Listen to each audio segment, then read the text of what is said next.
Messi কাণ্ডে ফের পুলিশি জিজ্ঞাসাবাদের মুখে অরূপ বিশ্বাস। বিধাননগর দক্ষিণ থানায় প্রাক্তন ক্রীড়ামন্ত্রীকে ৩ ঘন্টা জিজ্ঞাসাবাদ করা হয়।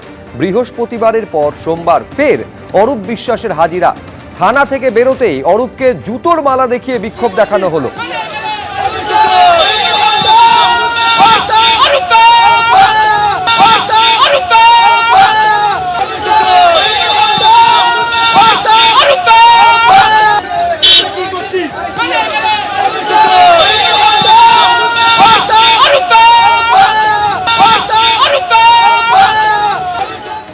আবার কি ডাকা হয়েছে?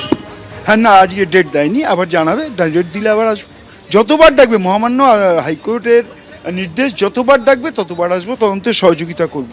আর যেহেতু এটা বিচারাধীন বিষয়, তোমাদের হাজার প্রশ্ন আছে, আমি কোনোটাই উত্তর দেবো না। যা দেবার সেটা আমরা কোর্টেই বলবো। প্রথম 3 বার তো আসেননি। 3 বার নয়, 2 বার।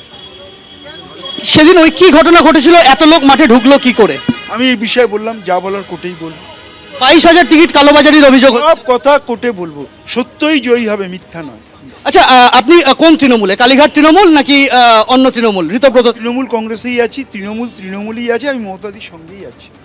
আপনি তো একটা চিঠি দিয়েছেন অ্যাকাউন্ট ফ্রিজ করতে। ওটা দলের অভ্যন্তরীণ বিষয়, ওটা নিয়ে এখানে সেটা কি আপনার সতর্কতামূলক আমি বলবো ওটা দলের অভ্যন্তরীণ বিষয়, ওটা দলকেই জানাবো। আপনি কি তাহলে ভালো তৃণমূল না কালীঘাট? আমি কোনো ভালো খারাপ জানি না, আমি তৃণমূল। মানে মমতা ব্যানার্জির সাথে আছে? আমি মমতাদির সঙ্গে আছি। সুরুচি সংঘ এলআইসির নোটিশ দিয়েছে। হ্যাঁ, সেটা ক্লাব কর্তৃপক্ষ বুঝবেন। আপনি তো ক্লাব। আমি ক্লাবের একজন সাধারণ মেম্বার।